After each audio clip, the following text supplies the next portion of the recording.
शरद पवार यांच्यानंतर काँग्रेसकडून उद्याचा बंद मागे घेण्यात आला। काँग्रेसकडून देखील बंद मागे घेण्याचं आवाहन करण्यात आलं। उद्या काळा झेंडा आणि तोंडाला काळी पट्टी बांधून आंदोलन करणार। लोकांनी स्वयंस्फूर्तीनं आंदोलन करावं आणि बंद पाळला तर त्याच्याशी आमचा संबंध नाही, कोर्टाच्या आदेशाचा मान राखून आंदोलन करणार असल्याचं नाना पटोले यांनी आता स्पष्ट केलं।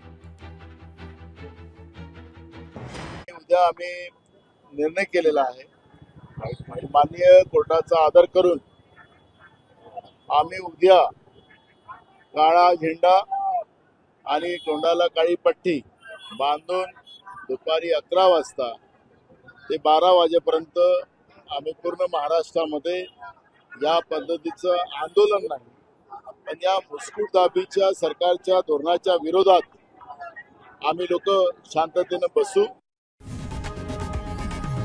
लोकशाही मराठी ऐका, पहा, जागरूक रहा।